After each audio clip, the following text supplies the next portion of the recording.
who are hard-hatted women. Women unafraid of heights, heat, hammers, or hard work.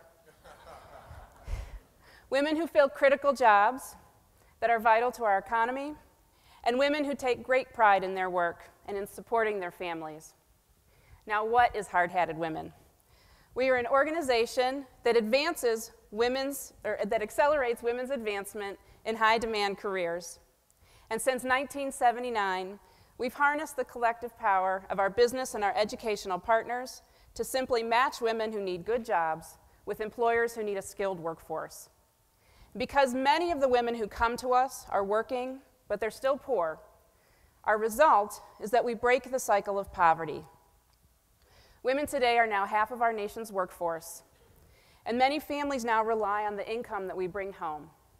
So limited career options for women means that mom and her children may still not have enough food, or are forced to rely on public assistance just to get by. So how do we best connect these women to the good-paying jobs that are going unfilled? Our answer is to creatively engage with the employers who already turn to hard-hatted women looking for qualified candidates. And as we meet this demand and get it done on a large scale, we will have created a substantial new pathway out of poverty for thousands of women and children. Women like Martha. When she first came to Hard-Hatted Women, she was working in a movie theater earning maybe $12,000 a year. And what amazed me was finding out that Martha had 4 years of electrical experience, a high-demand skill. All we had to do was open a few doors. We connected Martha to our networks. We helped introduce her to job opportunities she hadn't considered. And we made sure that she had the skills and the confidence to both compete for and succeed on the job. And today she's a very successful power technician who has tripled her income. And that is our opportunity. Right now in Ohio, there are 180,000 Marthas. Imagine women who may lack the right skills, or the confidence, or simply the knowledge of their career options.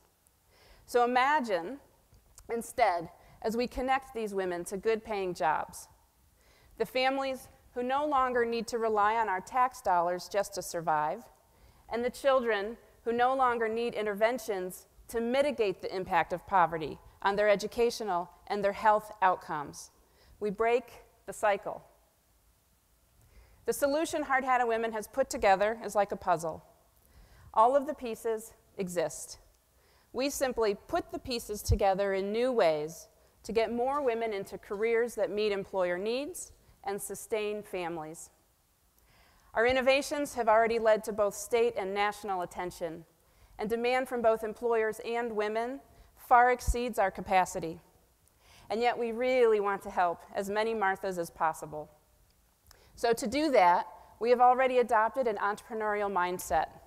And with your help and your investment, we are ready to launch a national database of qualified candidates and mentors, to build the pipeline of talent by engaging young women and keeping them engaged throughout high school and beyond, and to sustain all of this work by expanding our work with business clients who already recognize the benefit of having a more diverse talent pool. Hard-Hatted Women has solved the puzzle, and your investment can help us take that solution to the next level. We invite you to stop by our table and pick up a puzzle to take with you that we hope will inspire you with new ideas for how you can help us to get the job done. Thank you. Thank you very much. Nicely done. Thank you. Do we have any questions regarding hard-hatted women? Hi, Terry. You mentioned that there is employer demand and they're coming to you with requests for more women in the workforce. What kind of employers, what sectors? And second, is there a revenue opportunity in that? I'm sure there is. Thank you. You know, one of the great opportunities we have as we continue to encourage more children, more young people to think about college, more transitioning adults to go back to college, is that there are great opportunities that don't necessarily require a full 4-year degree. In fact, there are many high-wage opportunities that you can get with an associate's degree or even a certificate from one of our community colleges or joint vocational schools. In fact, 63% of jobs are projected in the next few years to be in that area. So the types of employers calling us are companies like Dominion, NiSource, who's the parent company of Columbia Gas, U.S. Steel, ArcelorMittal, the Cleveland Metro Parks, Regional Transit Authority. So these are large companies that know that they have a potential talent shortage. They know that they're going to have a talent shortage as people begin to retire again and the economy improves. So there's a terrific opportunity as we get people into these jobs. Those companies will then pay for you to go back to college. They'll pay your tuition.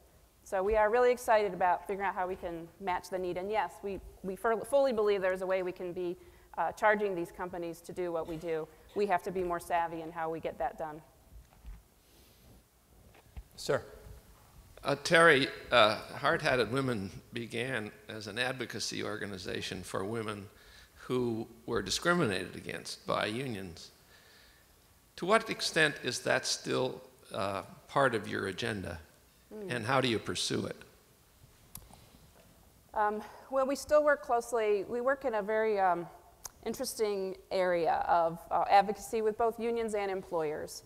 And our founders are all strong union advocates. Actually, one of our founders is now running to be president of the Teamsters Union nationally against James Hoffa Jr. So we're excited to see what happens. She's a Clevelander. She's Sandy Pope. So Stiff competition. She was just here at CSU recently. So one of the things that we have, while our percentages haven't changed, and discrimination certainly continues to exist, and in some sectors more than others, what we now find, though, is that there are employers knocking on our door. And so our model is, let's start there. Let's start with the employers who genuinely recognize that they need to tap female talent. And as we get it done there, I think it will be harder and harder for those who do discriminate to be able to justify why one sector is having 10, 15, 20% women, and in the same jobs they're still at 1 or 2%. Okay. Terri, thank you so much. Thank you.